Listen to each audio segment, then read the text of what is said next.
One, he said that I have been abusing him in all the rallies that have been moving around in Bungoma and the Mulembe Nation as a whole. He goes ahead to allege that he is the one who brought me to politics, and that on that basis I should respect him.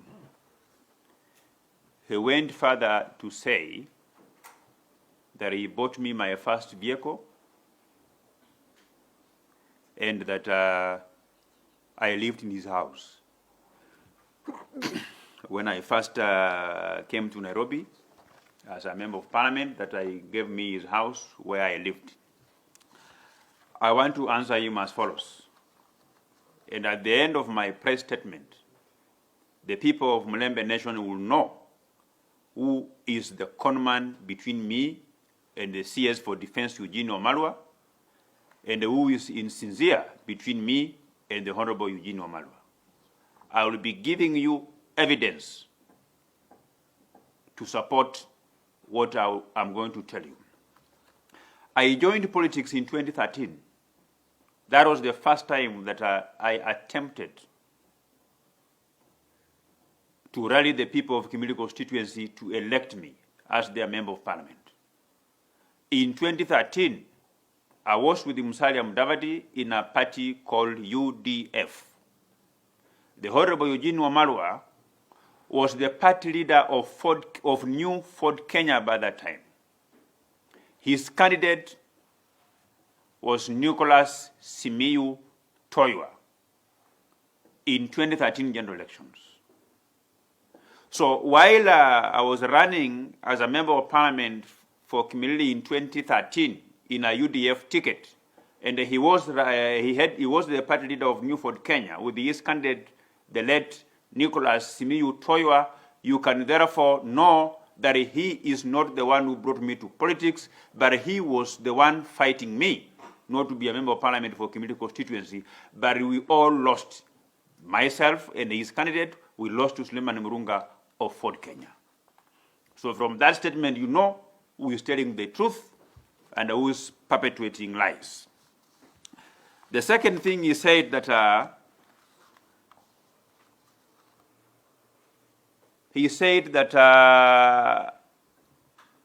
he supported me during 2017 general elections. I am not going to deny or agree, but I want to say the following. While I had decamped from ODM to Jubilee Party in the month of May 2017, the Honorable Eugene Wamalwa preferred Engineer John 𝗔𝗕𝗎𝗓, who was his close ally for very many years. So while we were in the same party, Jubilee, the CS Eugene Wamalwa supported Engineer John 𝗔𝗕𝗎𝗓 so that he can defeat me during Jubilee Party primaries. But I thank God, I went against his wishful thinking and beat his preferred candidate at that time, Engineer John 𝗔𝗕𝗎𝗓, and I was given the nod to fly the Jubilee flag insofar as the Kimilili parliamentary seat was concerned. So this therefore tells you that at that time and at that point in time, he was not supporting me, he was supporting his friend, whom they were together in New Ford Kenya for very many years, Engineer John 𝗔𝗕𝗎𝗓, whom I beat. He never stopped there. Engineer 𝗔𝗕𝗎𝗓 went in as an independent candidate, of which again, in the main elections, I beat him.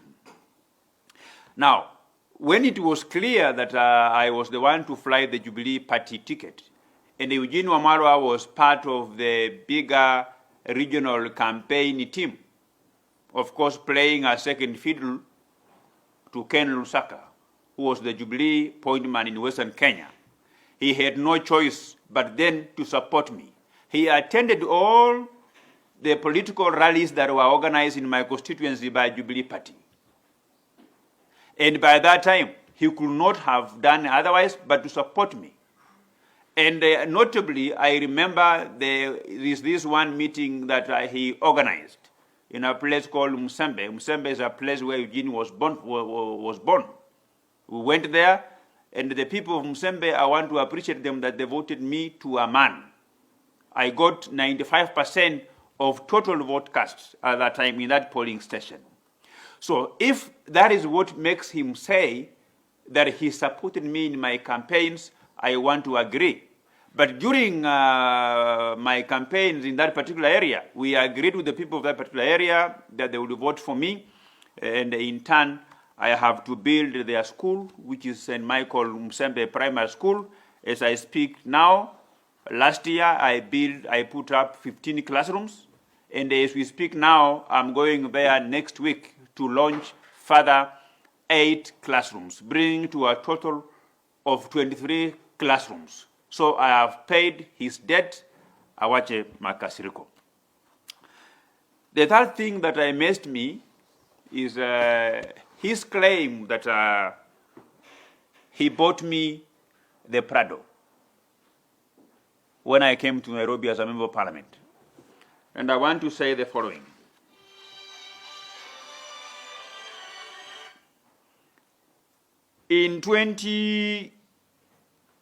Immediately, President Uhuru Kenyatta won his re-election in 2017.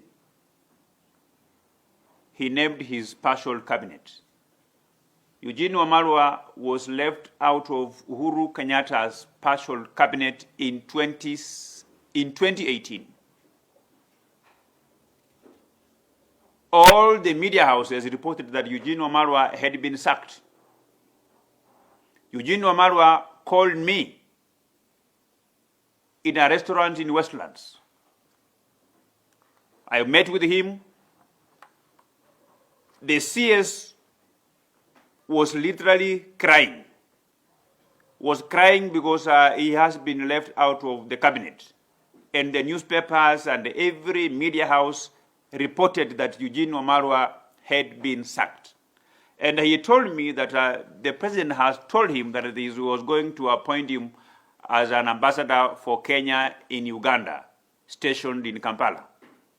So the guy told me that, you are a member of parliament, of which I am because his ancestral land is in Kimilili constituency. And he told me that if I can bring all Jubilee MPs from Western and threaten the president that we are going to decamp to NASA if he was not going to reappoint Eugene Wamalwa to his cabinet. I did exactly as we agreed.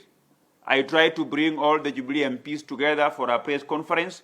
The only member of parliament who turned up by that time was the Honorable Emmanuel Wangwe, member of parliament for Navaholo, and I was very categorical. I did say at that time, I remember that one was on January 10th, 2018. And I said that the Honorable Uhuru Kenyatta, if we are not going to reappoint the Honorable Eugene Wamalwa back into your cabinet, I was going to lead all Jubilee elected members of parliament to NASA because we will not have benefited from your government. And all the newspapers reported what I said. This is a copy of a standard newspaper on what they reported there. And I will give you a copy, you can read for yourself. So, I continued with these kind of things. Since I was born, I had never received a phone call from the sitting President of the Republic of Kenya. Uhuru Kenyatta called me 3 times to reprimand me because at that time NASA was disputing the elections. They were moving all over the road, and any member that could have made such kind of a statement could not have gone down well with the president. He called me, he reprimanded me because of the respect I had for him. From that time, I never picked the president's phone calls, but I continued to demand reappointment of the Honorable Eugene Wamalwa. I remember even one day, a few days ago, even the DP also began to call me. And I was dodging him because I knew he will kind of reprimand me, and I can fire back, and to avoid disrespecting him, I avoided picking the call of the deputy president and continued with my rallying call, urging the government to reappoint Eugene Wamalwa back to cabinet, failure of which I said we are going to move to NASA. and joined the members of the opposition. About a week later, Honorable Eugene called me again in the same place. This time around, he was not crying. He was smiling. And he told me that the president has assured him that he's going to redeploy him to man a different ministry, away from the Ministry of Water. But we agreed that even though he has been promised, I am not going to relent on my continued call for the government, for the president to reappoint him until that time when I will be sure that he has been reappointed. Indeed, it was very true. After about a month or so, the Honorable Eugene Wamalwa was given to run the Ministry of Devolution. He called me again. This time around, he had several friends, and they were drinking whiskey in celebratory mood. So when I arrived there, the guy got excited. He told me, Honorable, my MP, you cannot be driving this old Prado KCE. Now, I have a friend of mine whom I'm going to send you to him. There is a very nice black V8. This black V8 it was costing about 11.7 million. He asked me, how much money are you able to raise? I told him I can raise 7 million shillings, which I had the money somewhere ready. So the guy said, he gave me his aide called Jeff Matumbai, who went to Smart Cars around Yaya. I picked the car. I paid my 7 million shillings. All the documents of that car was rendered to me, and I drove the car away. So the balance of 4.2 million was to be paid by Eugene Wamalwa as a gift to me for putting the government on toes to reappoint him as CS, something which I did very well. Now, it came another hurdle after about 2 months. You know, in March 2019, almost a year later, he began engaging in supremacy battles with the Speaker of the Senate, Ken Lusaka, on who should be William Ruto's running mate in 2022 elections. At that time, Raila Odinga was still masquerading as the people's president after swearing himself in. He had not engaged in a handshake yet, and the government was intact. All Jubilee members of parliament, we were choir masters of Uhuru Tano, Uhuru Kumi, and William Kumi. So this Eugene Wamalwa began engaging in a supremacy battle with Ken Lusaka on who is the Luya kingpin that should represent the interests of the Lembe community when he meets with William Ruto. And with me at that time, I was in Ken Lusaka's camp. So the guy tried to convince me to support him. At no avail. I said I'm with Ken because Ken is the senior most, the Mlembe person at that time, being a Speaker of the Senate. Now, our meeting, which we disagreed from a house in Webuye, when I came in Nairobi, I found a letter from a lawyer on behalf of Smart Cars Limited, giving me 7 days to pay 4.2 million, or I was to be taken to court. I was very surprised, and I said, how can I pay the money that I'm sure the money was paid by the Honorable Eugene Wamalwa? Little did I know that these people had already gone to court and filing documents. So on Wednesday, March 20th, I saw an advertisement on the newspaper. They had filed insolvency proceedings, wanting to declare me bankrupt for the debt of 4.2 million shillings. That advert was here. All the newspapers reported that why Kimilili Member of Parliament is about to lose his seat because they were to declare me bankrupt for failure to pay 4.2 million shillings, the debt that was emanating from that same car that this hermaphrodite Eugene Wamalwa claims he bought for me. This is this year. So I paid this money 4.2 million shillings. It is at that time that I even realized that the market value for that car was 7 million shillings. So the extra 4.2 million shillings that they had put on top and convinced me that it was to be paid by Eugene Wamalwa was part of the thieving characters of his aides who became like brokers So they put extra levy on that money, on that car. So when Eugene Wamalwa goes on a national radio alleging that he bought me that car, and with the evidence that I have given you, you can know who is a conman, who cannot be trusted. It was very unfortunate for such kind of a statement to come from a fella in the name of Eugene Wamalwa. Lastly, the guy has been saying that I have been abusing him left, right, and center. Something that I want to vehemently deny. I am not like him. I respect people's children. And I also want to urge him to reciprocate with the same civility by respecting other people's children. He may not know the procedure, the pain that one goes through to give birth to a child.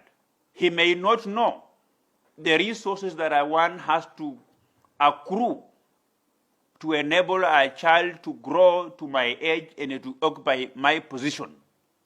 But I just want to ask him for the sake of people who are listening to me, that he must respect people's children. He may not know the procedure of getting one. Now, when he says that I have been abusing him, I have not been abusing him. I have only been reminding him that the position he holds as ministers, as a cabinet minister, that position he was given because of our community. When the government, when Uhuru Kenyatta was doing regional balancing, he balanced him. He appointed him from the Mlembe nation, and he is therefore supposed to advance the interests of the Mlembe people. And I have been telling him three things. One, that when he was Minister for Water, the water taps in the Bungoma County ran more dry. Water taps in the Trans Nzoia County ran more dry. Water taps in Kakamega County and the whole of Western Province ran more dry. As we speak today, 70% of the parts of Western Kenya do not have piped water. Yet, we have always been disadvantaged to floods, to water oozing even in people's bedrooms, natural clean water oozing from people's bedrooms and people's compound, and the government has been unable to harness them. Worst of it is when one of our own was in charge of water in this country. Secondly, when he was moved from the Ministry of Water to the Ministry of Devolution, at that time, the governor of Kakamega was also elected the chair of the Council of Governors, while the chairman of the Council of Governors, 𝗔𝗕𝗢𝗪 𝗡𝗲, used that position to rally donors to wall Kisumu-Kakamega Road from around Amalemba to beyond Masinde Muliro University. Our own Governor Wycliffe Wangamati had the same idea of dwelling Kandui. He was dwelling Kandui Bungoma Road from Musikoma to around Kandui area. And our own governor had to budget 1.2 billion shillings money for development for the people of Bungoma to dwell that road because our own CS was in charge of devolution, was unable to rally donors to dwell this road. He was outmuscled by the chair of the Council of Governors in getting donors to do the road. So when I remind him that, my friend, you are sleeping on duty, the community has never benefited from your leadership, and that you are unable to use the position you hold to enrich the community, I am not insulting you, the CS Defense Eugene Wamalwa. I want to tell you that I have been a member of parliament for the last 3 years. In my constituency, I eradicated grass-thatched houses. I have bought an ambulance to assist my people. I have built 48 schools from scratch, out of which 16 are story buildings. There is no magic that I'm using that you cannot use. All these cabinet secretaries who have been given positions, they use those positions to enrich the people where they come from. So when I remind you that a nominated MCA in Bungoma or Western Kenya is of much more benefit to the people of Mulembe Nation because he can convince his or her governor to gravel a particular road is more important than you, that is not an insult. And I will continue repeating it anywhere, everywhere. And lastly, I want to tell the CS Eugene Wamalwa that all these years that he has been in government, the only gift prize that he can bring back to the people of Western Kenya is a party called DAP. While it is his own democratic right to form a political party, I want to tell him that when you form a political party, you are supposed to seduce members to join it. You are supposed to convince Kenyans to join it. And you are not, we members of parliament from Western Kenya, we are not going to join your party because of your blackmail. And I want to tell the people who care to listen that what Eugene Wamalwa was saying was part of his blackmailing character so that he can blackmail me into joining his party. I want to tell you that I am ready to face you even as a DAP candidate for community parliamentary seats in August. I am ready. I'm not going to join your party. I will remain in UDA where I am and continue with your blackmail, but I can assure you that the people of Kimilili constituency are not fools. In terms of planning of development, they know that while I respect you as my senior, both by age and in politics, and by virtue of the position you hold, maybe that part of the brains that plans development, that part of the brains that prioritizes what is required to advance the economic well-being of the people that vote for us, maybe if I remove it from my head and put it in your head, you can run mad because you cannot be able to withstand and carry that one. Mimi ningependa kusema machache kuhusu matamshi ambayo yametolewa leo asubuhi na waziri wa ulinzi Mheshimiwa Eugene Wamalwa, wakati amesema ya kwamba yeye ndio alinileta katika siasa na kwa hiyo lazima nimheshimu. Na ningependa kusema hivi kwamba mimi kuingia siasa ya Kenya sio Eugene Wamalwa ambaye aliniingiza katika siasa. Nilianza siasa yangu mwaka wa 2013 nikijaribu kuwania ubunge wa kiti cha Kimilili, na nilikuwa katika tikiti ya chama cha UDF, chama ambacho kilikuwa kinaongozwa na Musalia Mudavadi. Wakenya wengi wanakumbuka kwamba wakati huo Eugene Wamalwa alikuwa mwenye kiti ama kinara wa chama cha New Ford Kenya, na alikuwa na candidate wake Professor Nicholas Miu Toiwa. Kwa hivyo hii ni wazi kwamba sio yeye alinileta katika siasa. Jambo la pili ambalo yeye alisema kwamba mimi wakati nimekuja Nairobi kwamba niliishi katika nyumba yake huko Westlands. Ndio, nakubali.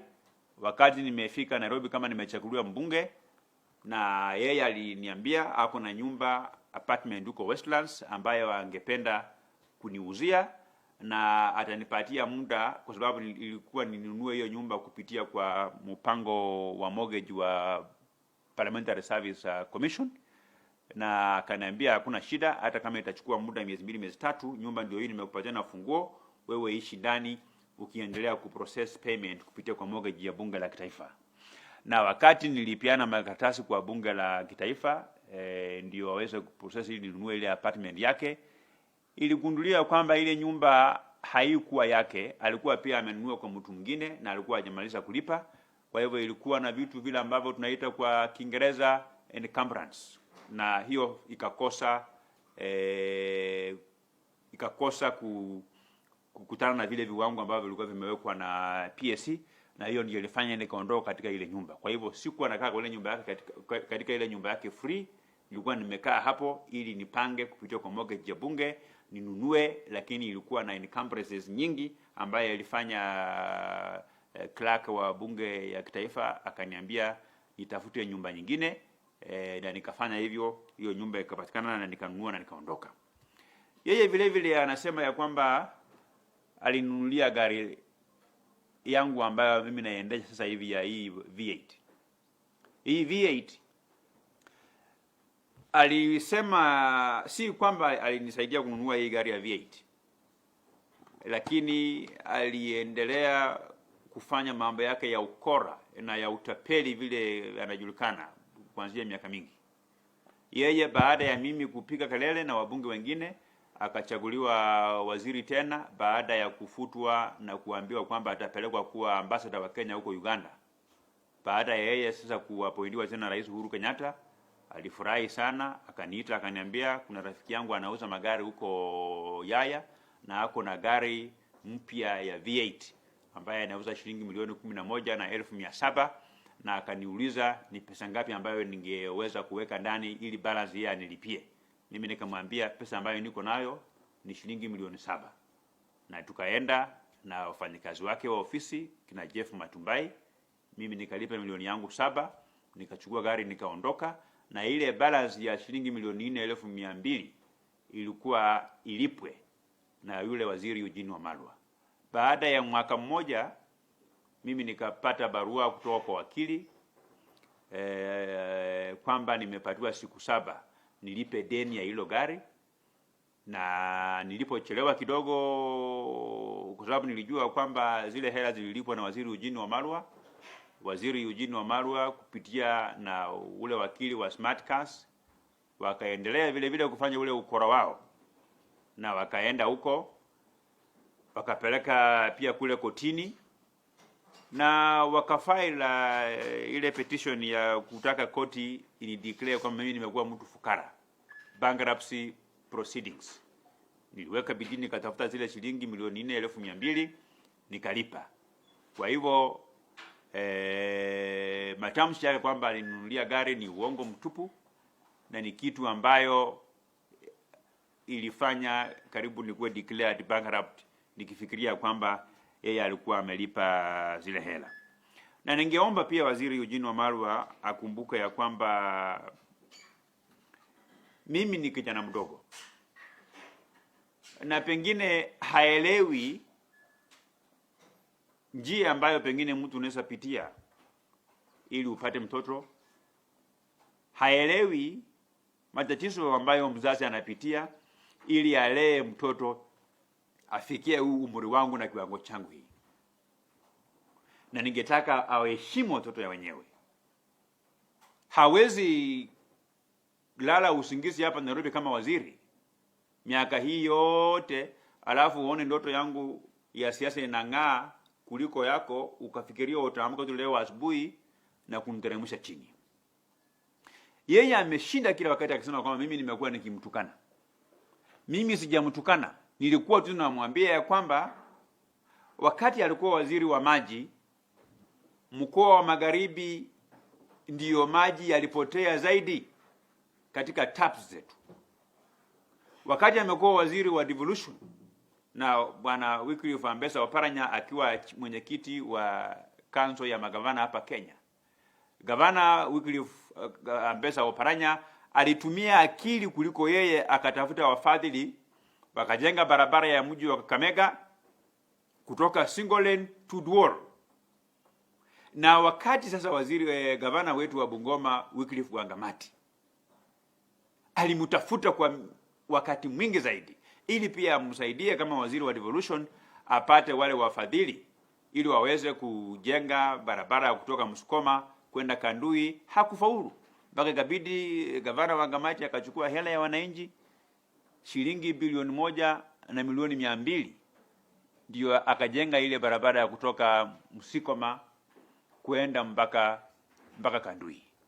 Sasa mimi nikimkumbusha tu kwamba bwana waziri, umetumia hii nafasi ambayo umepewa na serikali, nafasi ambayo ni ya watu wa mkoa wa Magharibi, kwa manufaa yako wewe mwenyewe. Hiyo si matusi.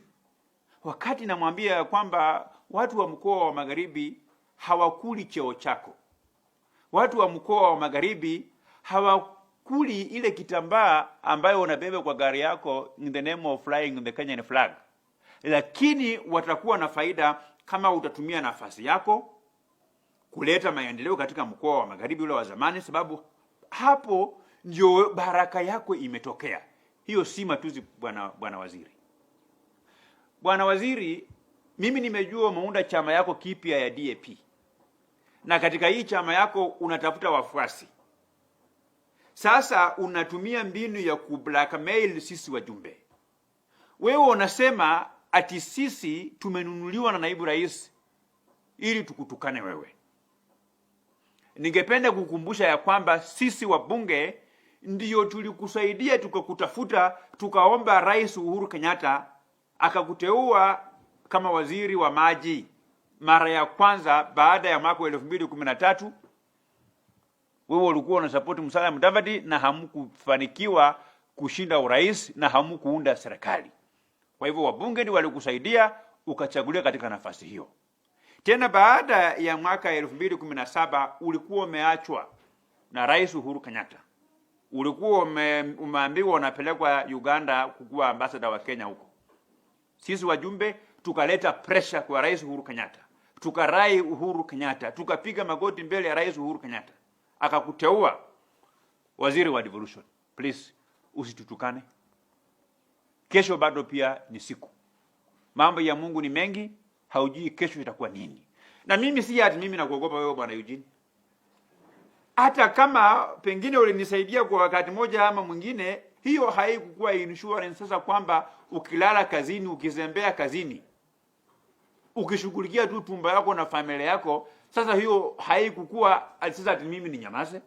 Mimi siogopi wewe bwana waziri Eugene. Niko tayari hata wewe saa hii utangaze kwamba wewe unataka kuwa mbunge wa Kimilili kwa tikiti ya DAP. Mimi niko tayari kuonana na wewe. Kwa sababu mashindano haya si ya sura, si ya miaka, si ya cheo ambayo mtu unashikilia katika serikali. Mashindano yetu ya kisiasa ni ya maendeleo ambayo tumefanya na yale ambayo tutafanya. Tulienda kwenye mahali ulizaliwa, tukaelewana na watu ya Msembe kwamba wakinipigia kura nitawajengea shule. Walinipigia kura 90% na kushukuru, lakini hata na hivyo yale ambayo pia niliwaahidi nimetekeleza. Hiyo shule yako ya Msembe mwaka uliopita nilijenga darasa 15. Mwaka huu pia tayari nimejenga darasa nyingine 8. Next week na kwenda kufungua madarasa hayo 8. Yote kwa pamoja itakuwa darasa 23. Deni yako nimelipa, uachane na makasiriko. Hiyo tu ndio mimi nilikuwa nayo kwa siku ya leo. Kama mtu yako na swali kwa yale ambayo nimezungumza, niko tayari kujibu. Yes.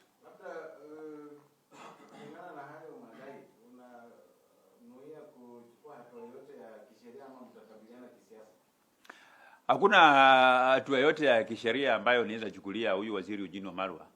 Ni mtu kumbafu tu. Huyu ni mtu tu ya kudili na yeye huko kwa kijiji huko.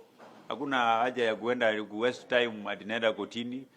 Niko na akili ya kutosha ya kudeal na characters za kina hawa Eugene Wamalwa hawa. Huyo ni mtu hawezi nitisha bwana. Huyo hawezi nitisha kabisa hata kidogo.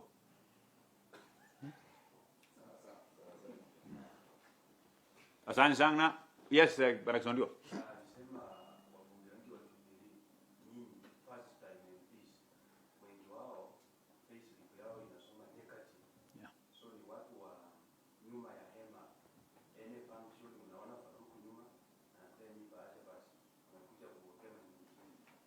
Nyinyi vile mmekuja hapa kwa ofisi Nyinyi vile mmekuja hapa kwa ofisi yangu hii ya hapa Kileleshwa.